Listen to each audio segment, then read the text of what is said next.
नमस्कार, आप देख रहे हैं सुलगते सवाल। मैं हूं आपके साथ प्रीति रघुनंदन। बड़ी खबर से बुलेटिन की शुरुआत हम करने जा रहे हैं। बीजेपी ने राहुल गांधी पर बड़ा हमला बोला है। राहुल गांधी ने चीन के मुद्दे पर प्रधानमंत्री पर निशाना साधने की कोशिश की थी, लेकिन पहले बीजेपी अध्यक्ष जेपी नड्डा ने राहुल पर एक के बाद एक ताबड़तोड़ 7 सवाल दाग दिए और जब राहुल उन सवालों पर चुप्पी साध गए तो केंद्रीय मंत्री प्रकाश जावड़ेकर मीडिया के सामने आए और उन्होंने सीधे सीधे कह दिया कि राहुल सवालों से डरकर भाग खड़े हुए।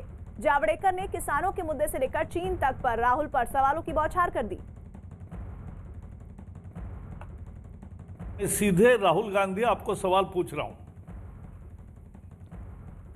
आज देश का किसान अगर गरीब रहा तो किनके नीति के चलते गरीब रहा? 50 साल कांग्रेस ने जो विनाशकारी अर्थनीति चलाई उसके कारण किसान गरीब हुआ, उसके उपज का कभी मूल्य नहीं दिया।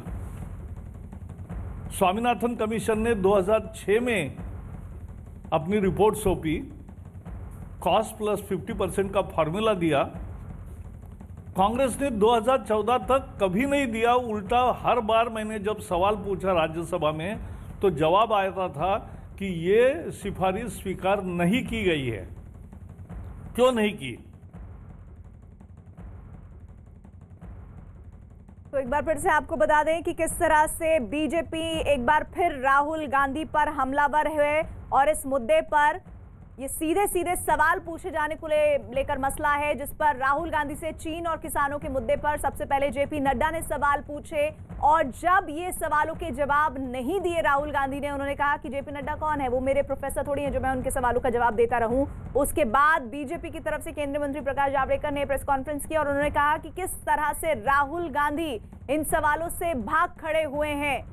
विक्रांत हमारे साथ जुड़ गए हैं। विक्रांत, चीन और किसानों के मुद्दे पर कांग्रेस पार्टी, राहुल गांधी घिरते दिख रहे हैं आज के दिन के, अगर हम पूरे घटनाक्रम को समझे तो। देखिए, बिल्कुल सुबह 9 बजे के करीब राहुल गांधी ने एक ट्वीट जरूर किया चीन के मसले पर। उन्होंने एक मीडिया रिपोर्ट को हवाला बनाते हुए ट्वीट किया और सीधा प्रधानमंत्री पर निशाना साधा और ये पूछा कि देश नहीं झुकने दूंगा, क्योंकि ये प्रधानमंत्री ने ये बात बोली थी 2014 के चुनाव के समय में। उसी को बात को लिखते हुए उन्होंने अपना ट्वीट किया, लेकिन जब बीजेपी अध्यक्ष जेपी नड्डा ने उसी ट्वीट के 3 घंटे बाद एक सीरीज में ट्वीट किए थे, एक के बाद एक ट्वीट किए थे और उसमें बाकायदा कहा था कि राहुल गांधी जिस गाँव की जमीन को लेकर के बात कर रहे हैं उस समय अरुणाचल प्रदेश की हजारों किलोमीटर जमीन जो है वो चीन ने कब्जा की थी और उस समय कब्जा की थी जब पंडित जवाहरलाल नेहरू देश के प्रधानमंत्री थे। और राहुल गांधी आज जब अपनी प्रेस वार्ता करेंगे तो उन्हें उम्मीद है कि इन सब बातों पर भी जवाब देंगे। उन्होंने साथ साथ ये भी पूछा था कि चीन की कम्युनिस्ट पार्टी और वहां की सरकार के साथ जो एमओयू कांग्रेस पार्टी ने किया था क्या वो अब खत्म हो गया? तो कई सवाल, तीखे सवाल उन्होंने पूछे थे और राहुल गांधी ने उस पर कोई जवाब नहीं दिया।